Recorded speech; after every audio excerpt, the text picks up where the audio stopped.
Good afternoon, everyone. We are going to get started in about 2 minutes, so stay tuned and thank you for waiting.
All right, so it is 1 p.m. Eastern, so we're going to go ahead and get started with our webinar today. So on behalf of the Environmental Finance Center Network, welcome to our webinar today on regionalization and the power of partnership. My name is Avery Davis from the Syracuse University Environmental Finance Center, and before we begin, I'm going to cover a few housekeeping items and then we'll get started. During the training today, everyone will be kept on mute to ensure audio quality. If you have a question, please type it into the GoToWebinar question dialog box anytime throughout the session. We will be answering questions throughout the presentation today, so please enter those as they arise. After the webinar, you will all receive a follow-up email with a link to the recording and other information you may need. You can also download the slides from today and the Handouts tab in your GoToWebinar control panel. This webinar has not been submitted for pre-approval of continuing education credits, but eligible attendees will receive a certificate of attendance for their personal record. To receive a certificate for the session, you must attend for the entire duration of the webinar and register and attend individually using your real name and unique email address. Certificates will be sent via email within 30 days of the webinar date. And if you have any questions or need assistance, please contact us at smallsystems@syr.edu. Now for a little bit about the Environmental Finance Center Network.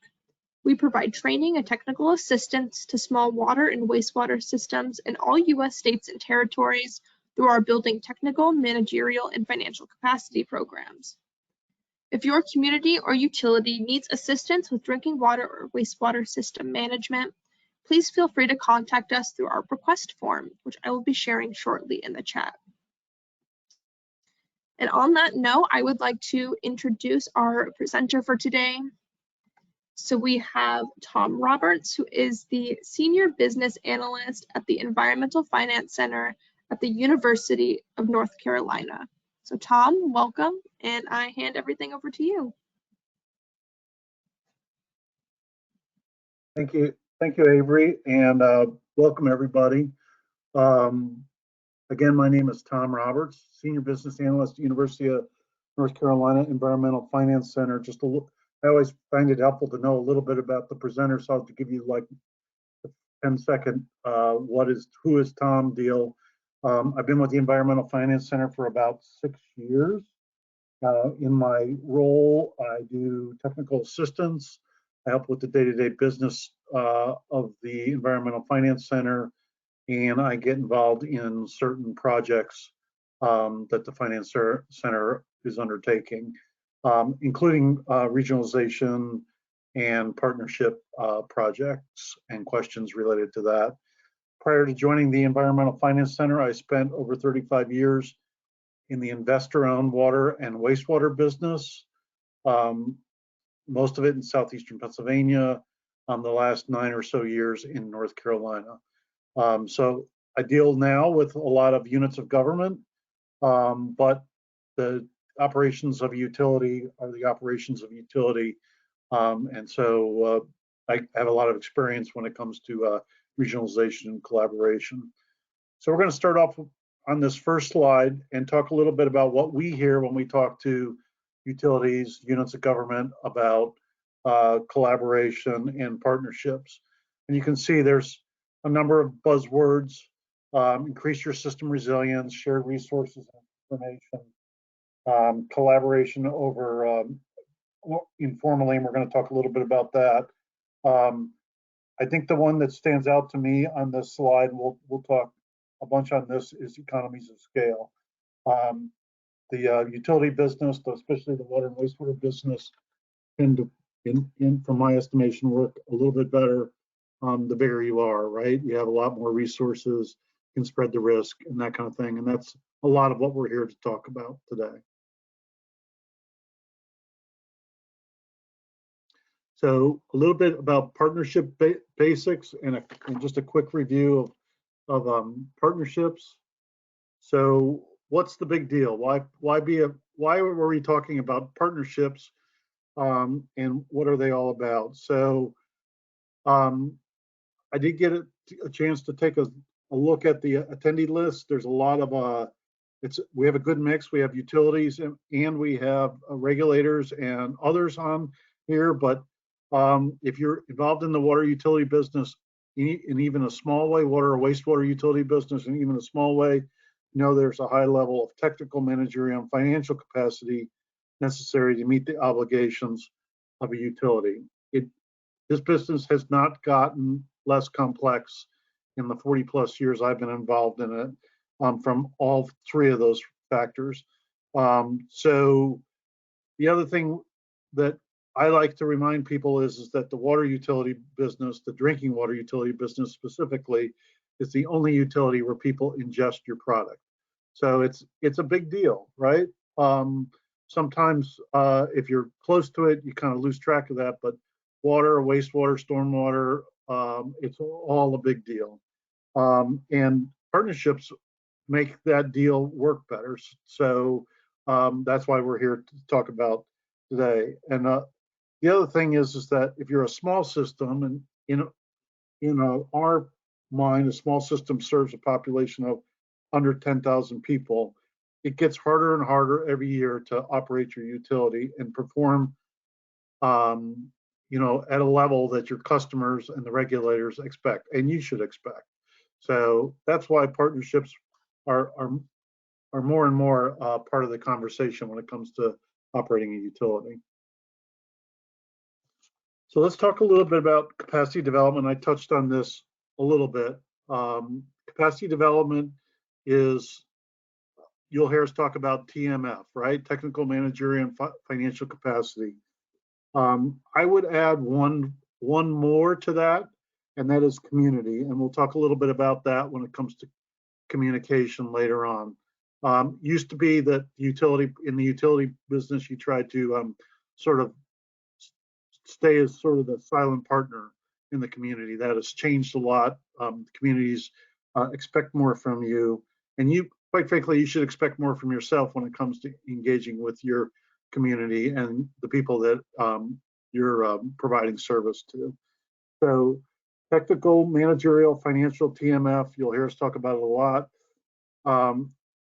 If you have the right mix of TMF and that community piece, it allows you to provide that safe drinking water to the public and wastewater service also.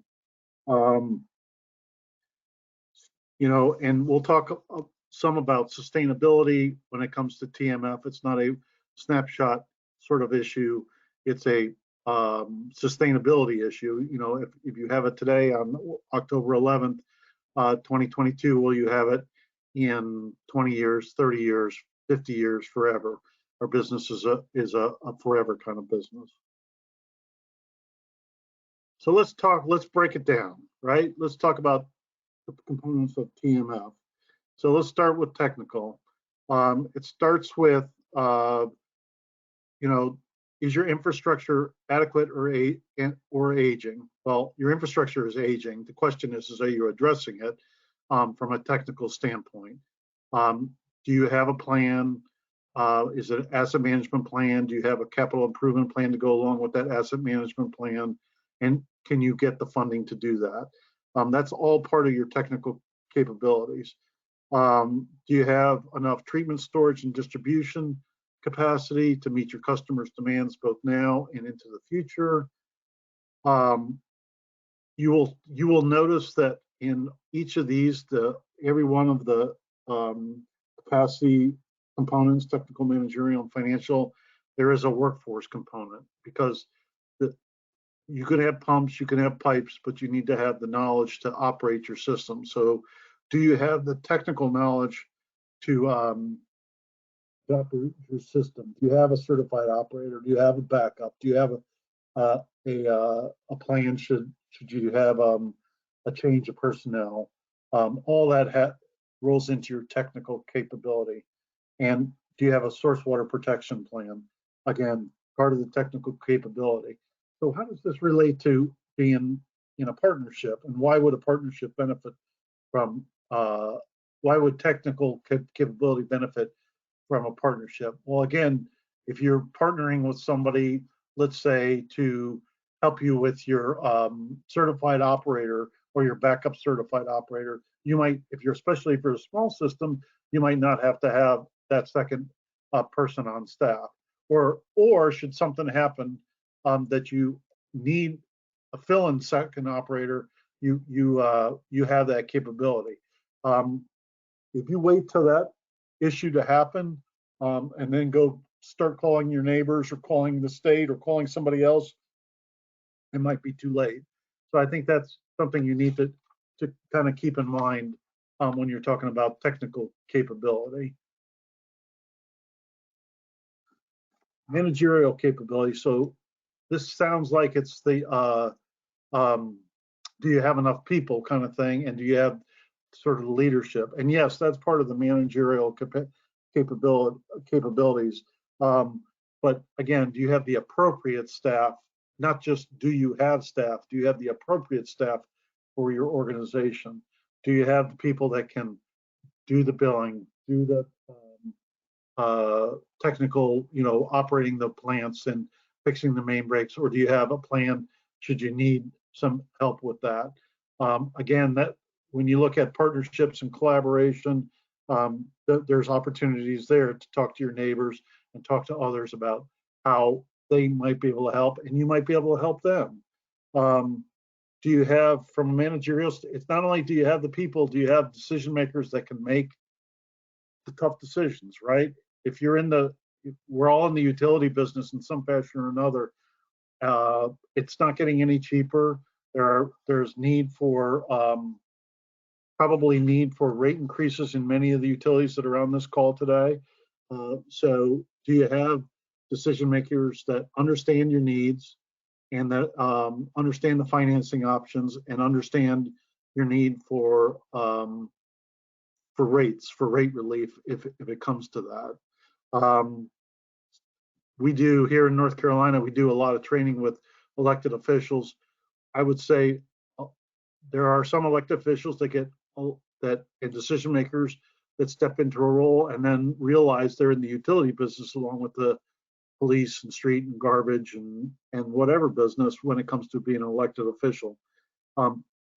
As a manager within your utility, you have a certain responsibility to educate those folks to make sure they understand what the needs are of your system from a managerial perspective.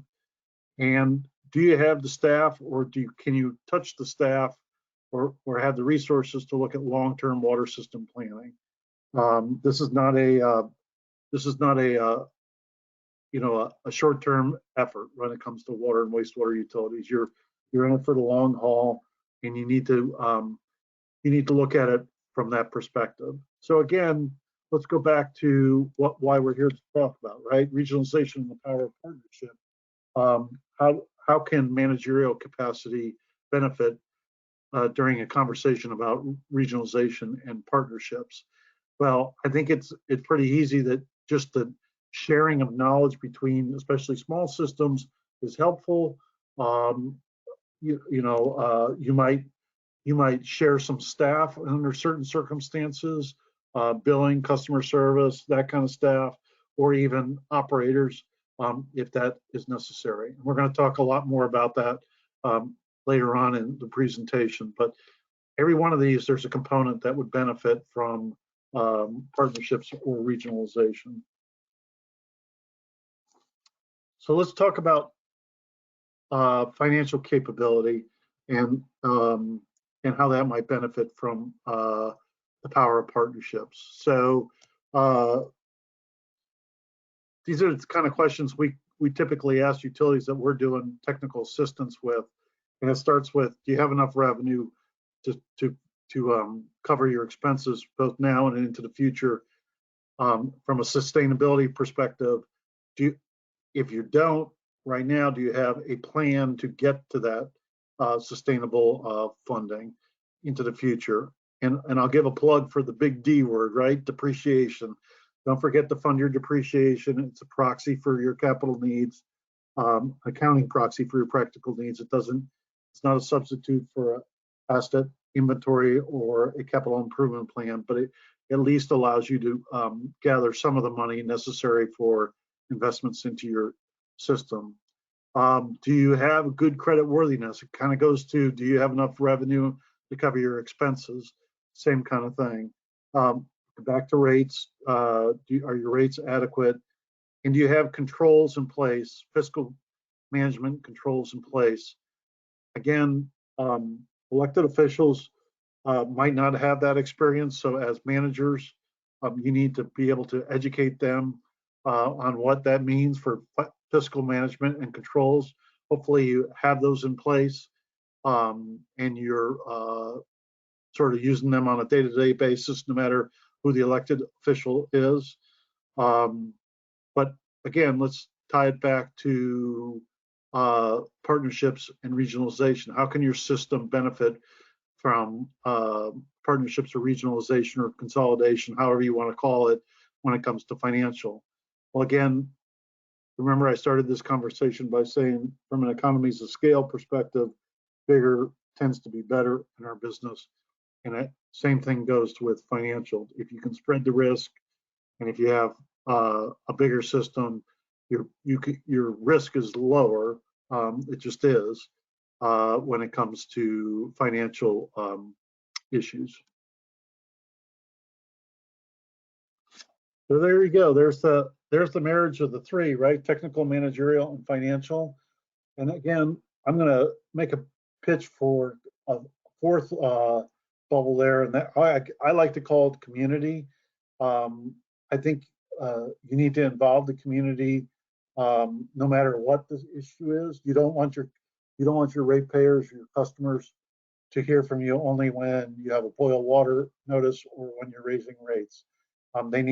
You need to, part of this is an education process to them, and they need to understand your needs, both technical, managerial, and financial.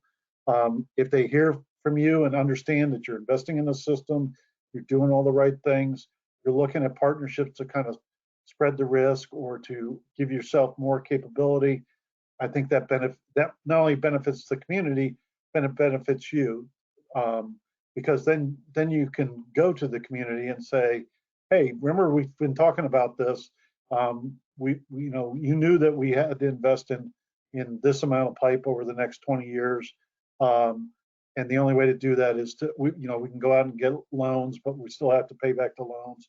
We still have interest on those loans. So there's a rate issue, or a rate challenge, I should say. And when you're going to your elected officials and you need to add staff, if you've explained the technical, managerial, and financial challenges you have, I think that helps too. And again, partnerships and collaboration always kind of help with addressing these issues.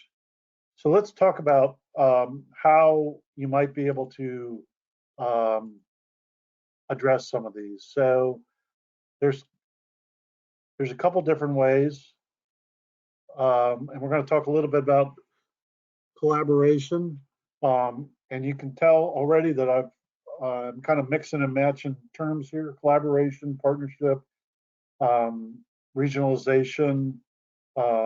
It all consolidation. We'll talk a little bit about consolidation later in the presentation. But they all kind of have their same components.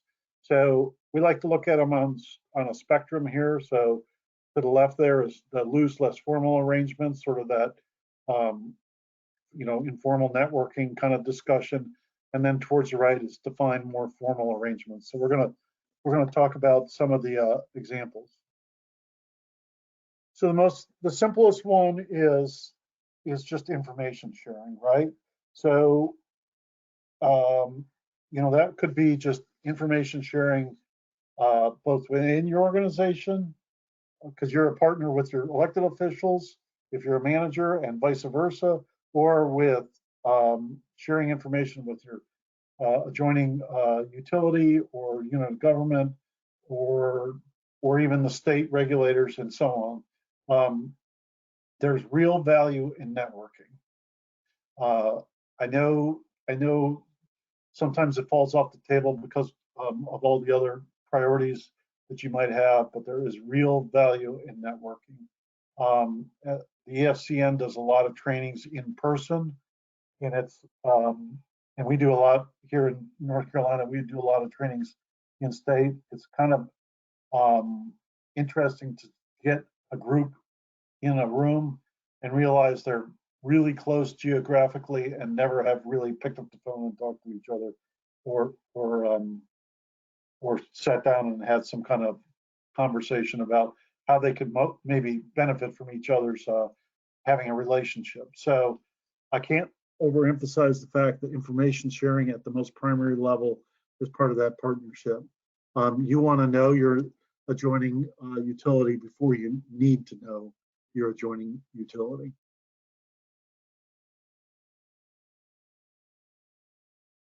So here's a couple examples. The first one is in Saipan.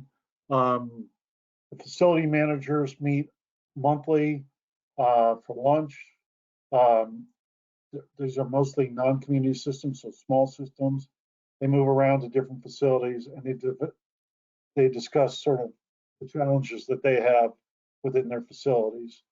The other example we have is from New Mexico. These meet monthly, and again, these are primarily small community systems, and they talk about interests and concerns. And then in the case of the one in New Mexico, they have invited guests. I would make a couple comments. You need to start with something. Monthly sounds like a lot, 12 times a year. Start with twice a year, start with quarterly, start with picking up the phone and calling the adjoining person. However it works for you, right? Again, you're balancing lots on your plate. And so if maybe once a quarter for a cup of coffee in the morning makes sense, then that's the way to do it. Again, that relationship is, you don't want to develop that relationship on the day that you have water flying or need a jet truck or something like that. You want to have that relationship ahead of time. The other thing I would invite you to do is on the invited guests, the members of the EFCN, which are part of the slide deck in the beginning,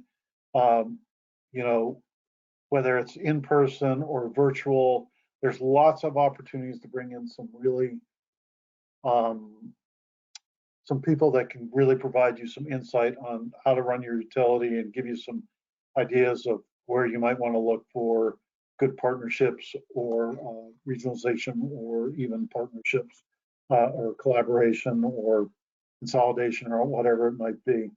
Ask your, if you're an elected official, ask your utility person to maybe bring in somebody from the EFCN or one of the other TA providers in your state. If you just want to if your adjoining utility might have the same sanitarian or state worker, state inspector that comes around to both your facilities. Maybe you say, hey, when you're coming to meet, when you're down in this area, how about we just three of us sit down, we can kind of hash out sort of some common interests. There's real value in this sort of informal networking. So here's another example of partnerships and collaboration, and it kind of moves. You're going to see that we're kind of moving left to right here on the formal to more formal. So equipment sharing is something we see from time to time, and it can be real formal, where you actually have an agreement and you maybe have I've seen shared ownership of specialized equipments, but again, it could be as simple as I'm a small system and I've got the need for some equipment that would make no sense for me to buy, but because my adjoining utility might be able to share it with me, from time to time. And so again, that relationship is important and gives you an opportunity to sort of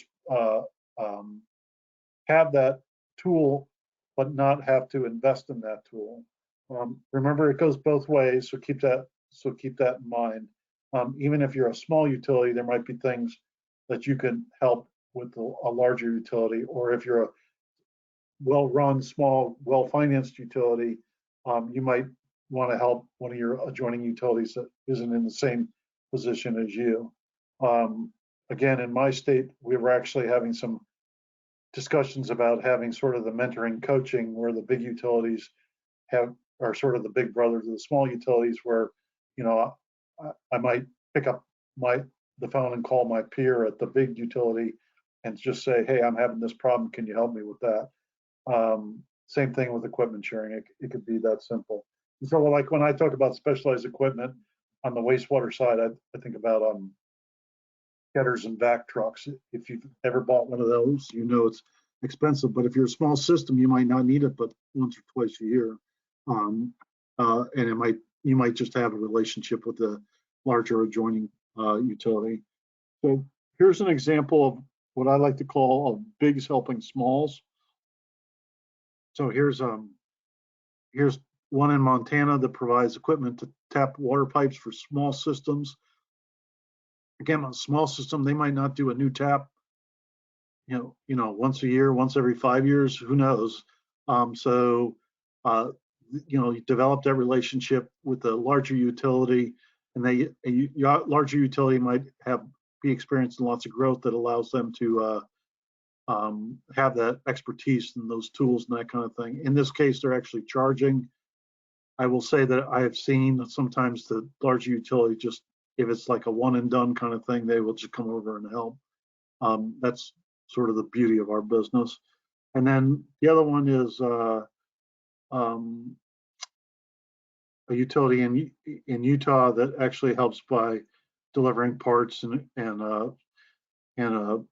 doing some training and that kind of thing. And again, that's we see that, right? I mean, that's not unusual. It gets harder and harder as we kind of get stretched a little bit more and more, but sort of the beauty of the business is that there is a lot of cooperation and helping, especially bigs to smalls. But again, that if you want to develop that relationship, when you can, not when you need to. Hey, Tom, we had a question come in related to this. So Christy asked, are MOAs or MOUs recommended for sharing equipment or staff? Yeah, so I would say yes if it's a regular event. If it's a one and done kind of thing, or for an emergency, and we're going to talk a bunch about emergencies, then you might want to have a different kind of agreement. But yeah, especially if it's on a regular basis, I think you want to formalize that and have either a MOU or a MOA. Okay, so let's keep going. A buying consortium, I will admit we don't see these very often. I think there's challenges when it comes to restrictions from from a state perspective, but we do see them. And again, this is, you know, buying as a group. It's sort of the Costco, Sam's Club method of buying, right? So if you're buying chlorine and you're buying, you know, small quantities, you might not get the same price as the adjoining company or the adjoining larger utility gets for that kind of stuff.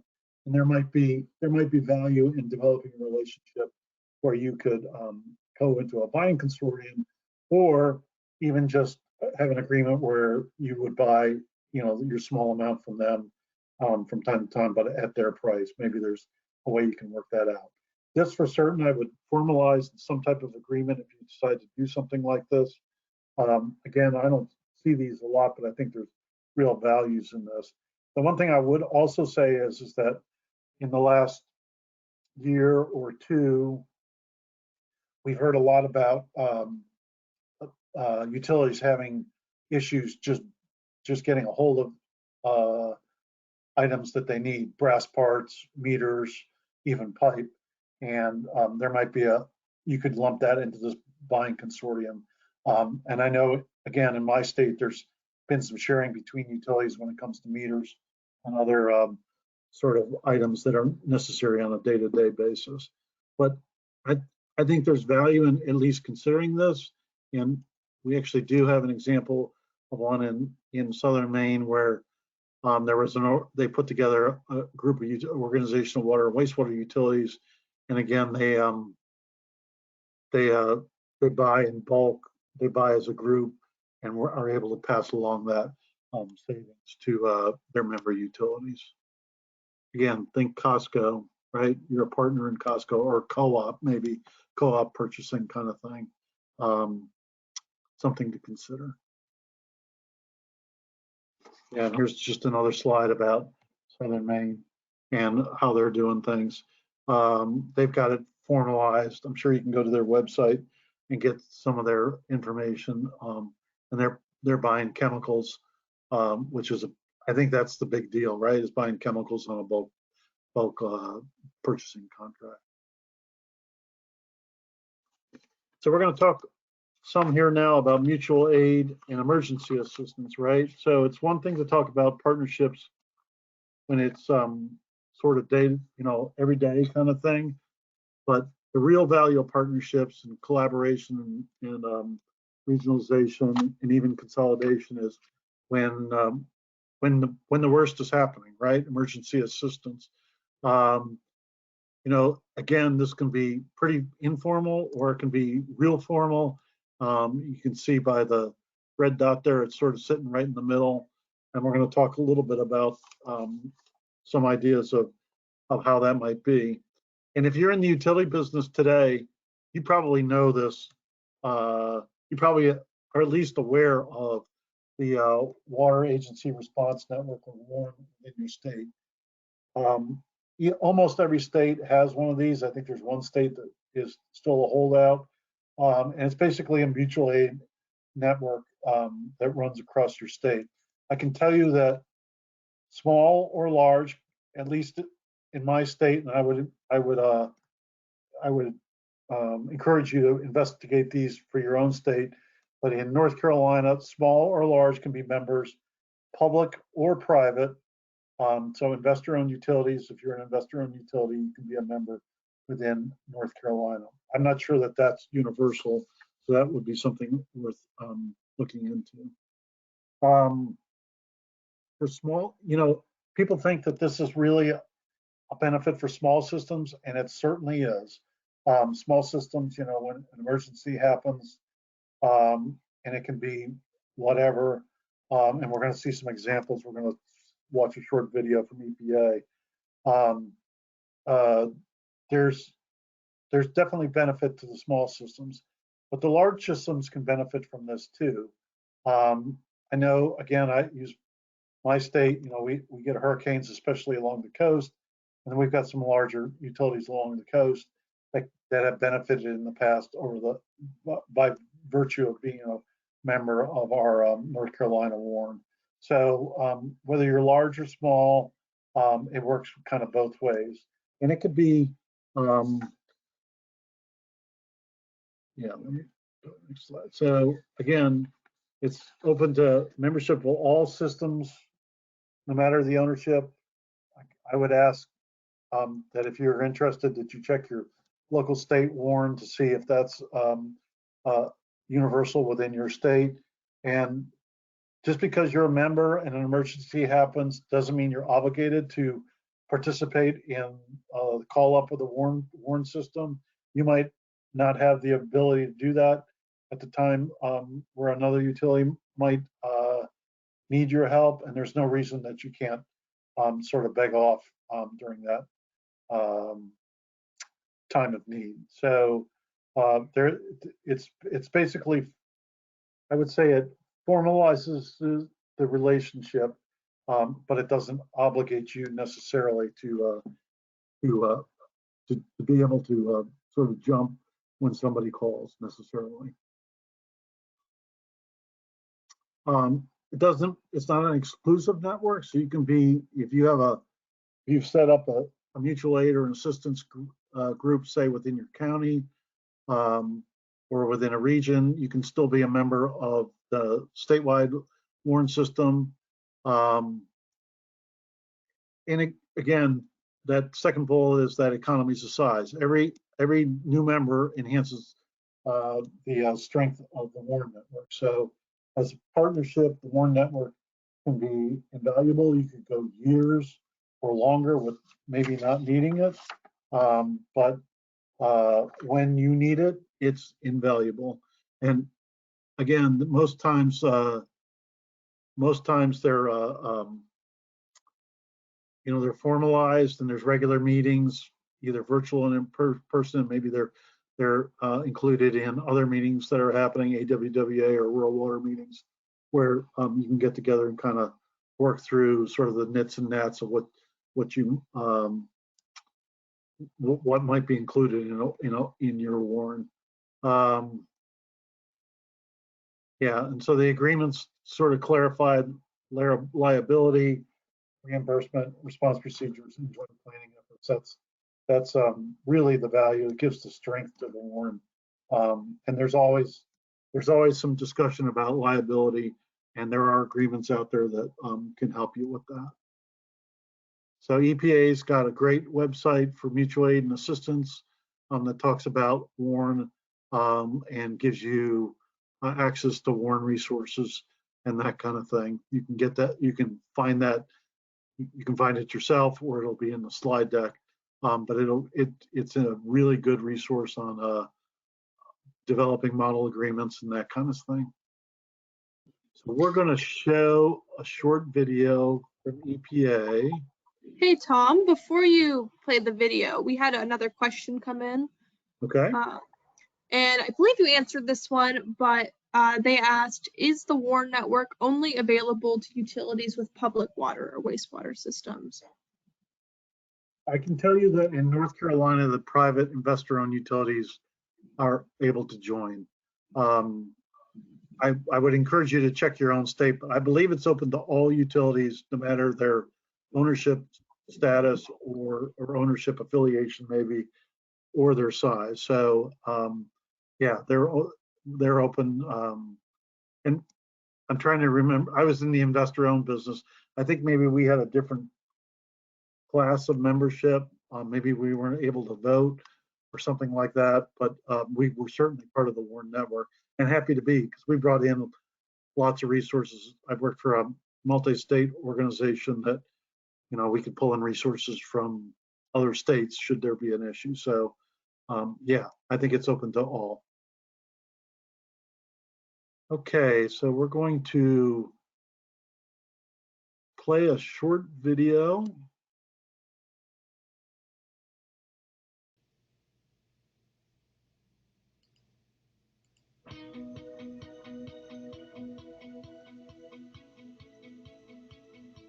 WARNs, Water and Wastewater Agency Response Networks, are intrastate networks of utilities helping utilities during an emergency. With programs across the country, WARNs have been successful in responding to a wide variety of incidents, ranging from main breaks and water shortages to earthquakes and other disasters. We can have floods, we can have hurricanes, we can have tornadoes, we've had wildfires. The most recent activations have been due to low pressure in the system, and those have generally been a result of well malfunctions or water main breaks. With more than 25 major activations to date, warrants nationwide facilitate the sharing of equipment and skilled personnel, reducing response time and saving utilities money during emergencies. The Salmonella outbreak in Alamosa, Colorado in March and April 2008 was the largest warrant activation that state has ever seen. Once the state was notified, within hours, COWARN was activated and crews were deployed to southern Colorado. And the cleanup effort, which was essentially decontamination of the system, flushing of the entire distribution system, and then dechlorinating so that it could be used the water could be used again for human consumption, was estimated to take 3 to 4 weeks. But because of the COWARN activation, and there were so many resources provided, it actually just took 13 days. Although each event is unique, all hazards preparedness measures by utilities and the exercising of warrant operational plans can help streamline response efforts. Another key element to a successful warrant response is communication and coordination with response partners. The relationships with your local and state emergency responders cannot be overstated in times of crisis. Because we have such a large network of utilities and we already have the relationship with the emergency operations people, then we're able to respond going both ways with utilities requesting and with the EOCs in such a rapid fashion that they understand who we are and what we're doing, and the questions aren't being asked, why are these people getting into this? They're asking us to get into resolving the problem. With an all-hazards approach, resource sharing, and extensive coordination, warrants across the United States are prepared to respond to a wide range of incidents. Help better prepare your community and learn more about WARN by visiting epa.gov/mutual aid or nationalwarn.org.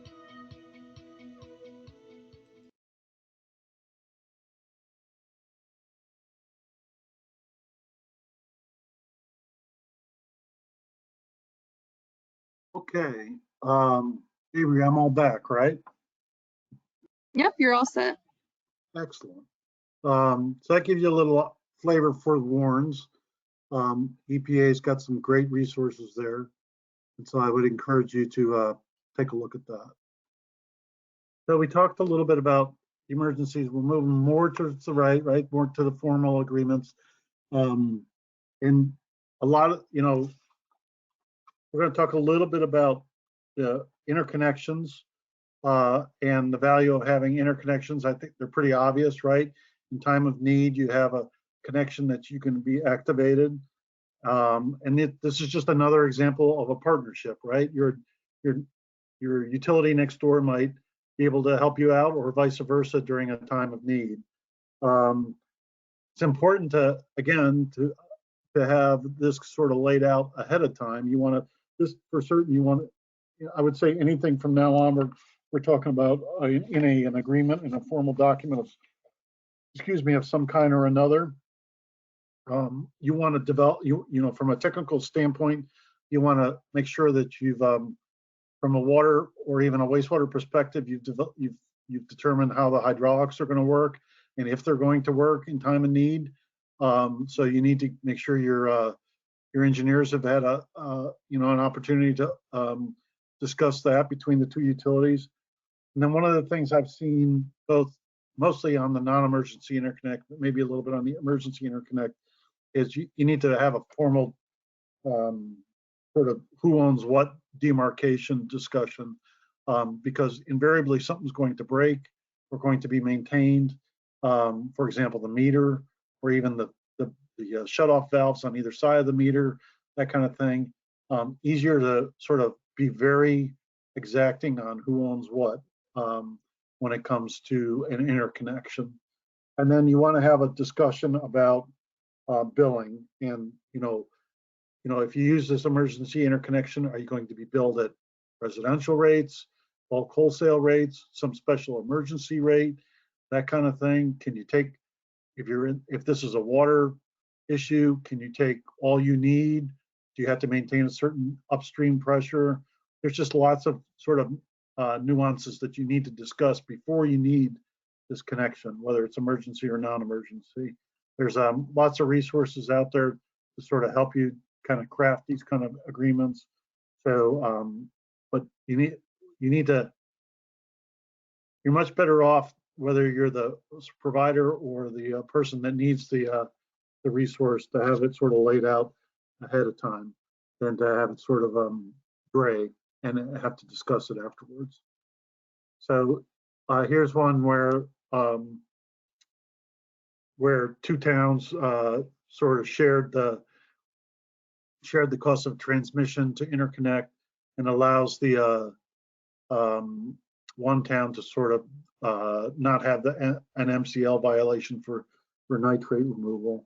And again, it's in this case it has to do with not having the personnel to sort of back to operate their plant when they needed it for the nitrate removal. But it could be for anything, right? It could be for, you know, you put in that interconnection and it allows you to take down your storage tank to maintain it, or allows you to open it up through mutual agreement during a large fire or something like that. There's lots of different reasons to have that interconnect. Again, economies of scale, economies of scale, economies of scale. You're sharing resources where you can kind of share that risk between the two utilities back and forth. So here's one, operational collaboration. We see this sometimes with the large systems helping out the small systems. It could be, you know, maybe a large system on a very informal basis goes over maybe once or twice a year just to kind of answer questions, walk through the plan, give them some insight as to what maybe they ought to be looking at. Or it could be real formal where the large system is actually doing the operations. Think of it as a con ops sort of thing, a contract operations between the two. So here's one in Iowa that's an example. Small system had problems retaining staff. Large system was able to monitor things remotely. This cut down on the need for more staffing at the plant, at the on-site. So both sides sort of benefit, right? The large utility gets a little bit of extra revenue for doing the remote monitoring, and the small utility gets access to the operators they had trouble recruiting. If you're a large operator and you have trouble in recruiting, think about those small operators, those small utilities. They have probably even a worse, harder time in doing that. So we're going to talk a little bit about regionalization, maybe for the next 10 minutes or so, and then if you're saving up, if you're being bashful and you have any questions, let's talk a little bit towards the end. And we're in the home stretch. We can almost see 2 o'clock. So why consider regionalization? So we talked about the infrastructure challenges, right? Your pipes and facilities are aging.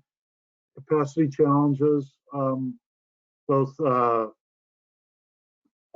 and down, right? You know, you might be going along just fine, and then your largest employer, which happens to be your largest taxpayer, which happens to be your largest utility customer, shuts down.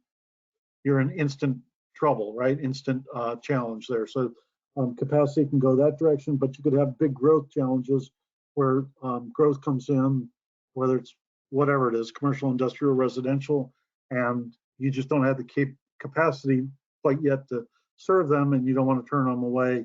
And that's where regionalization or partnerships might be something to consider. Emergency needs, we just got done talking about that. There's that economies of scale again.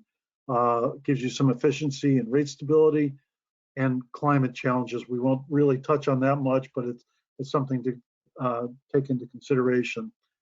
The one thing, so for those of you that have to communicate why economies of scale are important, I like to use the example of insurance, whether it's homeowners or flood insurance or whatever the case may be. If you spread that risk over a bigger base, it's less, you have less risk, which means you can have some efficiency, you have some rate stability. If you, for example, I live at the coast and I have flood insurance, but I might not use it forever or not use it for 20 years, and it's the same FEMA flood insurance that's being used on the Mississippi or the Missouri or something like that. So it just spreads that risk around, and it's both a technical, spreads the risk for both technical issues, managerial, and financial issues. And we're gonna talk a little bit about that some more, because there's also some challenges when it comes to regionalization. So we're going to talk a little bit about some options for regionalization. I would say that these are not hard boundaries, right, when it comes to these options. So interlocal cooperation might include consolidation, might include emergency connections. It might not be at all. It might be pieces of all of it. And it doesn't mean you have to jump in to one and without the other, without considering the others. I mean, there's just, it's not like a menu that you have to follow. There's different ways of approaching things. Yeah, so we'll talk a little bit about these. So let's talk a little bit about interlocal cooperation. We've talked some about this, but this is maybe a little bit even more formal than what we've talked about. So again, the first one is on working on behalf of the other. So City A and City B each remain independent, but one unit is basically operating the utility for the other. So City A is operating City B's utility in whatever fashion. It could be just the technical piece, could be the financial or managerial. They could be doing the billing, the meter reading, whatever the case may be, and the payment is going back to City A. So sort of sharing of resources, both benefit. City A might be able to do it. It's cost avoidance to a certain extent for the one that's paying City A, and the City A gets to spread its resources over a bigger base, which allows them to save a little money, but they also get a little bit of payment from City B. So another way, sort of a hybrid of that first one, is City A and City B again retain independence. So they each have their own utility still, but they create they work together, right? They perform collaboratively together. They still operate independently. They still own their own assets, but they sort of operate independently. It's sort of that first step to becoming one to a certain extent. And either one, and you'll see that here in a second, but it's that first step that kind of formalizes sort of that collaborative working arrangement between A and B. Okay, so here's that next step, right? You get to a joint agency where City A and City B come together, and they create a joint agency to perform the undertaking. So they actually create an agency that does the work of City A and City B. We see some of these from time to time. They seem to be sort of that, again, step forward. This is, again, sort of that 1 and 1 equals 1, whereas some of the 1 plus 1 equals 1, whereas in some of the others, it's 1 plus 1 does not necessarily equal 1. It might equal, you still got the two singles by themselves, and you got maybe a relationship in between, kind of thing.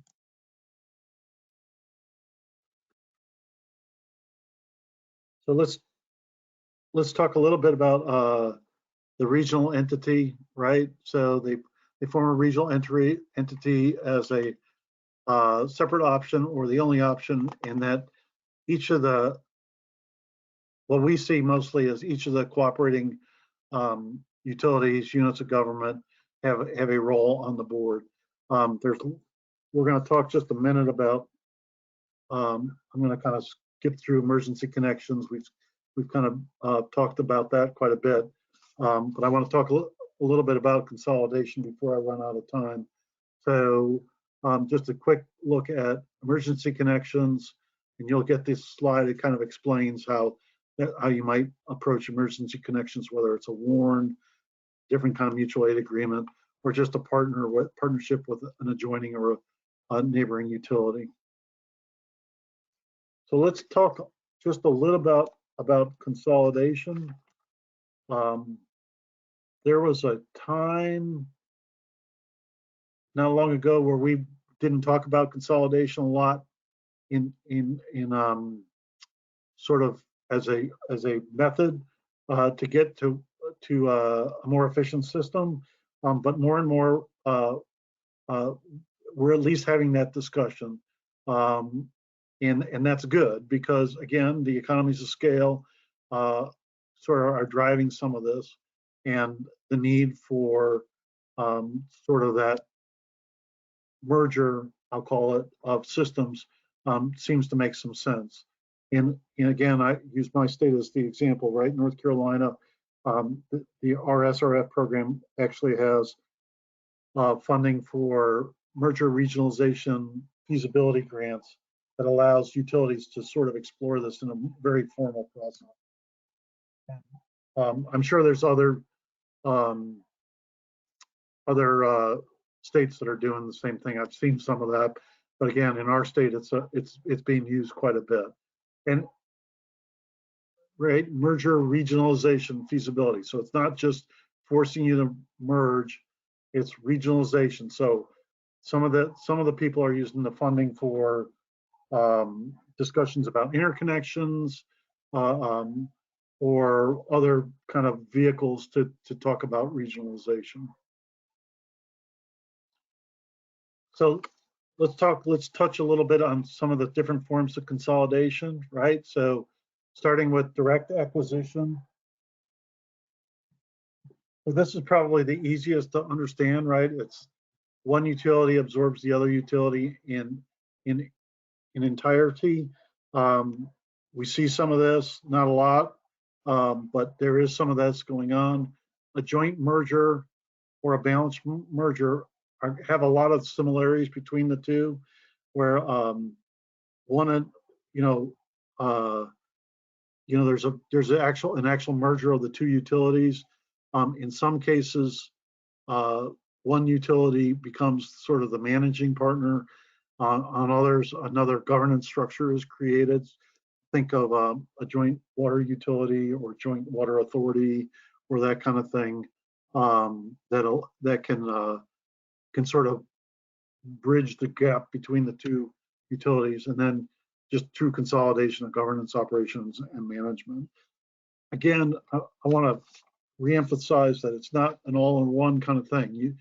You can have a balanced merger, and there's lots of things to consider when you're talking about a merger, regionalization, or consolidation.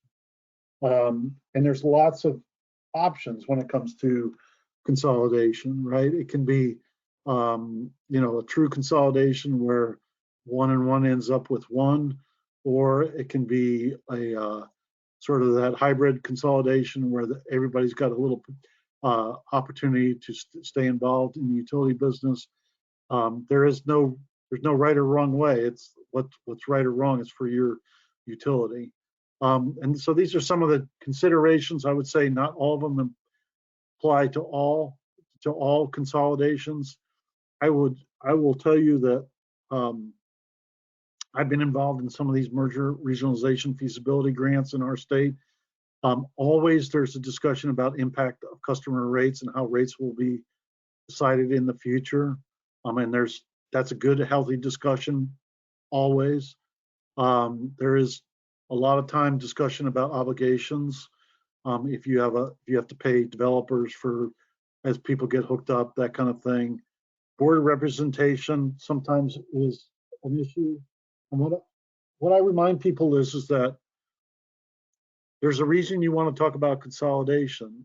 And if you want to, I want to regionalize or consolidate but I still want all the opportunity to make all the decisions. You need to think about what are you really getting to, right? So yes, there is some loss of control or when there is consolidation, but the benefits, a good consolidation, a good regionalization, the benefits should outnumber the risks when it comes to these kind of things.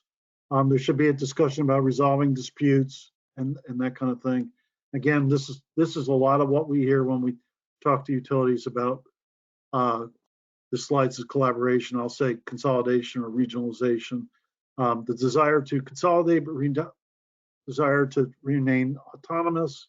That's pretty hard to do in total. There are ways you can do pieces of that, but again, there's a reason you're having the discussion.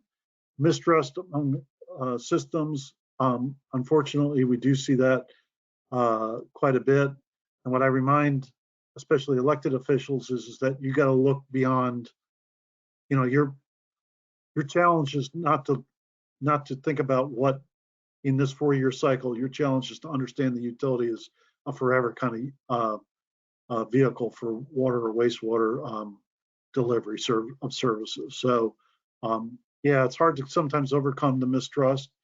Knowledge of your own system or the other system is sometimes a challenge. Not knowing the other options. Again, balance your long-term over short-term. Here I'm going quick now.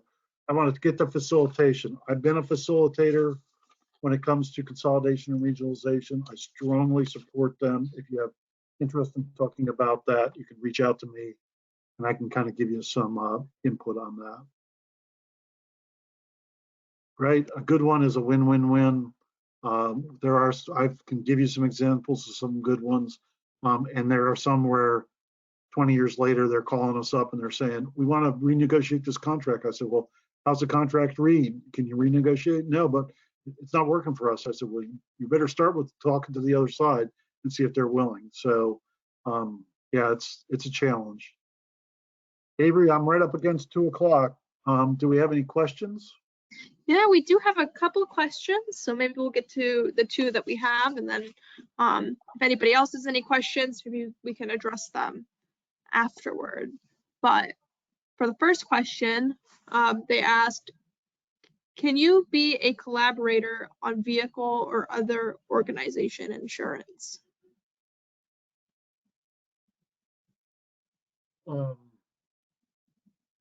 Let me say the question back so I understand it. So you want to know, can you collaborate when it comes to insurance for vehicles? Is that what I'm hearing? Vehicle or other utility related insurance. Again, I'm going to go back to our state. In our state, our League of Municipalities has some ability to do some of that. Again, I think that's a question for your lawyers to start with and then go from there. Yeah, I'm not sure. I didn't expect to be stumped, but you might have stumped me on that one. No problem. So we had someone ask, Tom, what is your contact information? It's Tom. I'll say it slow. It's Tom_Roberts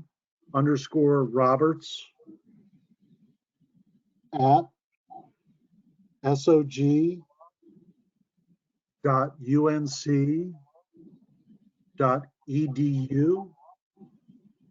I will also say that if you didn't write that down and you still have a burning desire to talk to me, if you go to the EFC website, you can find me there, and you can link through the EFCN website, which is efcnetwork.org, and then go to North Carolina and you'll find me under staff.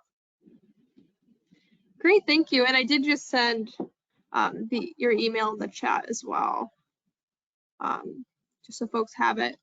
And then we have one final question. It looks like you may have answered this one during the session right after it was asked, but just in case it's helpful for anyone else. If a small community like theirs, which is about a population of 1,200, regionalizes with a larger community, how would you offset the loss of revenue when the utility is your only utility? So I think it goes down to how you structure the regionalization. There's no reason that you couldn't. What I'm hearing is that the utility, even after you fund depreciation and do all the capital improvements, is throwing off cash to the general fund. There's no reason you can't structure the agreement where you still can get some type of royalty or that kind of payment. The one thing I would say is you probably want to have a sunset on that so that you move to sort of that true autonomous relationship with the regionalization. All right, it looks like that is all of our questions for today. So thank you so much, Tom, for sharing your expertise with us. And following this webinar today, all attendees will receive a follow-up email with the slides and a link to the recording. We also ask that you complete our survey following this webinar so you can let us know your thoughts on today's session, as this helps us plan future webinars on topics that are important to you. Thank you again. And Tom, do you have any final words for our audience today? No, the only thing I would say is communicate, communicate, communicate. Economies of scale are important. And if you have any questions, feel free to reach out. Great. Thank you so much, and enjoy the rest of your day.